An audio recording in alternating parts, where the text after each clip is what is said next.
Budget দেখলে চোখ কপালে উঠবে, কিন্তু রাস্তার কাজের মান দেখলে হতাশায় ডুববে যে কেউ। সরকারি কাজের অনিয়ম দেখেও চুপ রয়েছেন এলজিইডির নির্বাহী প্রকৌশলী আব্দুর রাজ্জাক। তিনি বলছেন, ঠিকাদার ভালো লোক।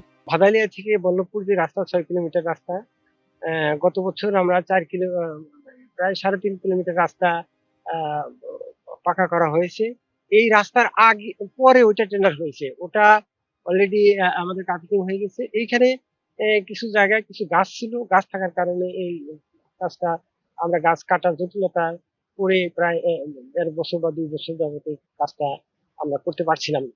চালের মিল কল রয়েছে, যে সমস্ত কল মিলগুলা এই রাস্তার জন্য অনেক ক্ষতিগ্রস্ত হচ্ছে। তারা এই রাস্তাটা করে দিতে পারলে তাদের উম, বেশ উপকারে লাগবে, কাজে লাগবে এবং জনগণ এটার সুফল পাবে। কুষ্টিয়া সদর উপজেলার বল্লভপুর মোড় থেকে স্বর্গপুর পর্যন্ত প্রায় 3200 মিটার রাস্তা নির্মাণ কাজ করছেন স্থানীয় সরকার প্রকৌশল অধিদপ্তর এলজিইডি।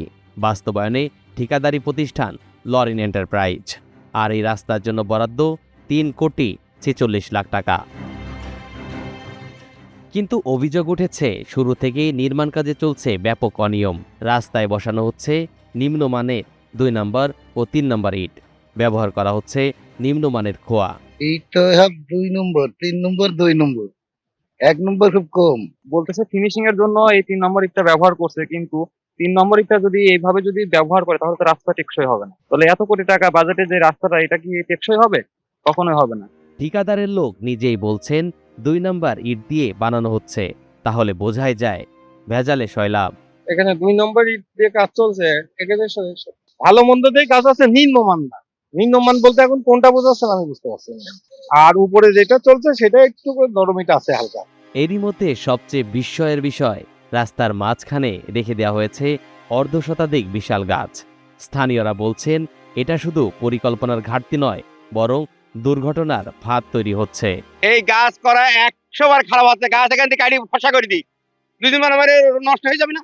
আমাদের এই টাকা রোড করা হচ্ছে, আরে এই সরকার এই টাকা দিয়ে এই কি করছে নাকি? রাস্তার ভিতর গাছ থাকাটা তো ঠিক না। রাস্তার গাছ কাটিয়ে দিয়ে রাস্তা করুক, তাতে সমস্যা নেই, কিন্তু এভাবে তো রাস্তা থাকবে না। রাস্তা 2 দিন পরে নষ্ট হয়ে ভেঙে চলে যাবে।